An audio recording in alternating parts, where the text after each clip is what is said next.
চিংড়িহাটায় যে metro connection তা মে মাসেই শেষ হবে। এই কাজ মে মাসে শেষ হবে। এর আগে সুপ্রিম কোর্ট ক্ষোভ প্রকাশ করেছিল। সুপ্রিম কোর্ট ক্ষোভ প্রকাশ করে জানিয়েছিল কিভাবে প্রশাসন এখনো পর্যন্ত এই কাজের অনুমতি দিল না। জানুয়ারি মাসে দেওয়ার কথা ছিল, আরভিএনএল-কে কাজের অনুমতি দিল কলকাতা পুলিশ। নির্দেশ দিয়েছিল সুপ্রিম কোর্ট 15 ও 22 মে হবে অরেঞ্জ লা হয়েছে এবং এই প্রকল্পের কাজ আটকে ছিল অনেক দিন।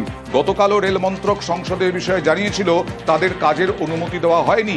চিংড়িহাটায় নিউ গড়িয়া বিমানবন্দর মেট্রো প্রকল্প অরেঞ্জ লাইন এই কাজে পুলিশি অনুমতি ও ট্রাফিক ব্লক না মেলায় 1.5 বছরের বেশি সময় ধরে আটকে ছিল।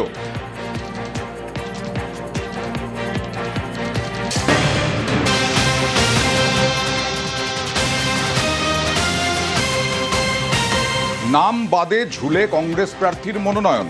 6 এপ্রিলের মধ্যে নিষ্পত্তির নির্দেশ সুপ্রিম কোর্টের। কোথাকার প্রার্থী, কি বৃত্তান্ত জানবো অর্ণবের কাছ থেকে। অর্ণব, দেখো, ফারাক্কার কংগ্রেস প্রার্থী হিসেবে দলের কাছ থেকে সম্মতি পান মহাতাব শেখ, কিন্তু অ্যাডজুডিকেশন পর্বের পর জুডিশিয়াল অফিসারদের যে সিদ্ধান্ত, তাতে তার নাম ভোটার তালিকা থেকে বাদ যায়। এরপরই দল ওই ফারাক্কা আসনে সরাসরি কোনো প্রার্থীর নাম ঘোষণা করেনি, কিন্তু দল ইতিমধ্যেই পার্টির কনসেন্ট দিয়ে তাকে চিঠি পাঠিয়েছে সেই ওখানকার প্রার্থী। কিন্তু প্রার্থী হলে কি হবে, যেহেতু নাম আগে ক্লিয়ার করতে হবে, তার জন্য একটাই অপশন, অ্যাপিলেট ট্রাইব্যুনাল। কিন্তু সেই ট্রাইব্যুনাল গতকাল সুপ্রিম কোর্টে দেওয়া কথা কমিশন আজ রাখতে পারেনি। আজ ট্রাইব্যুনাল বসেনি, কাজ হয়নি। এই অবস্থায় আজকে ফের মহতাব শেখ, যার ফারাক্কা থেকে কংগ্রেস প্রার্থী হওয়ার কথা, তিনি আইনজীবীদের মাধ্যমে প্রধান বিচারপতির বেঞ্চে ছুটলেন এবং সেই বেঞ্চে গিয়ে তার এই সমস্যার কথা জানালেন। এবং এক্ষেত্রে সময় লাইন নির্দিষ্ট করা হয়েছে, যেহেতু প্রথম থেকেই ভোট রয়েছে 23 এপ্রিল ফারাক্কাতে, তাই 6 এপ্রিল তার মনোনয়নের শেষ দিন। এক্ষেত্রে 6 এপ্রিল দুপুর 12টার মধ্যে মহতাব শেখের যে ট্রাইব্যুনাল, তার যে আপিল, সেই আপিলটা নিষ্পত্তি করতে হবে। এবং এক্ষেত্রে সুপ্রিম কোর্ট জানিয়েছে যে 19 জন অবসরপ্রাপ্ত বিচারপতি তারা এই ট্রাইব্যুনালে কাজ করবেন। তাদের মধ্যে অন্যতম সদ্য কলকাতা হাইকোর্ট থেকে অবসর নেওয়া প্রধান বিচারপতি টি.এস. শিবাগ্নম। তাই টি.এস. শিবাগ্নম ওনাকেই দায়িত্ব দেওয়া হয়েছে।